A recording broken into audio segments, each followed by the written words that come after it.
And welcome to Jakarta, a 10 million people city, mega city in Indonesia.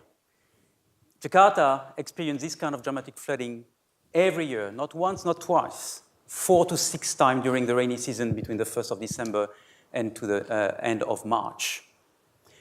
On average, it cost between $200 and $500 million to the Indonesian government to respond to these events and to recover, let alone to mitigate.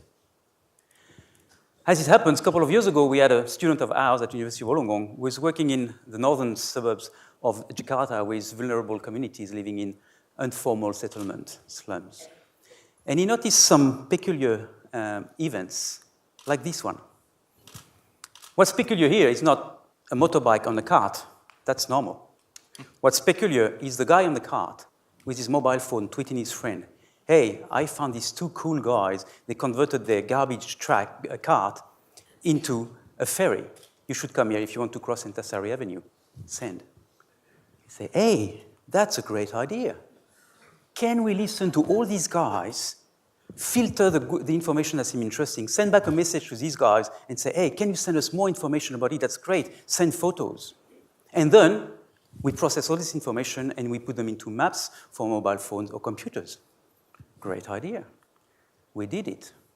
We created a monster, a gentle monster that lives in the cloud. Its sweet name is Cognicity.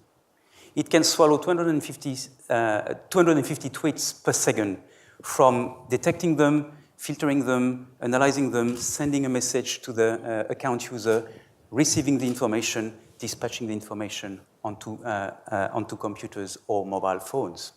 How does it do that? It's a monster that can duplicate itself in the cloud, one of the very few in the world. And it pushes all this information into beautiful maps, real-time maps, very fast, on computers or mobile phones. Why computers, you're going to tell me? Who the hell is going to be with a computer and a laptop in the middle of a flood in Jakarta? Well, I know a few people, these ones. Between the 1st of December and the 30th of March, this control room of the Disaster Management Authority of Jakarta is manned 24/7. People sleep in there, and they've got big computers. And now they're using Cognicity as the main source of information to update their flood maps. Before we started working with them, they were updating maps every 6 hours. From an operational perspective, if you're into disaster management, this is ridiculous. You can't operate with that. Now they can update these maps every 20 minutes. Yes, we've estimated that probably over the 2 years period where we tested in real scale the system, probably the government has spared around $400 million, and probably we saved 10 lives.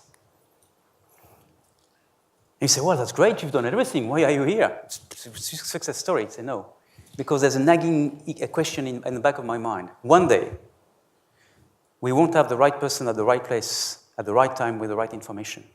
That's the Achilles heel of crowdsourcing. So we need to future-proof the system in order to make sure we always have a little bit of information. And that's where Internet of Things and smart cities come in. So over the last 2 years, we've been working very hard with first generation and second generation of water level sensors that we can install for very cheap and can transmit free to air through gateways we're building ourselves as well. And we can add this information to Cognicity. And not only we can do it ourselves, but we started teaching kids at school to do it. Year 9, year 10, year 11. So, what I'm saying here is that not only we can future-proof the system in Jakarta with your help, but I've got no more return, thank you. But we can do it in the region. There's 14 megacities in Southeast Asia, totaling 280 million people who are at risk. I had phone calls from Colombo in Sri Lanka and from Santos in Brazil saying, hey, we want your system. Sorry, we've got 6 people in Wollongong only, so I need you. I need you to help us, to help all these people. And a special message to all the young people in this room.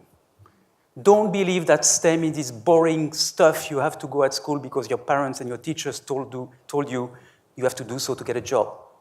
Do STEM because you can save lives. Thank you.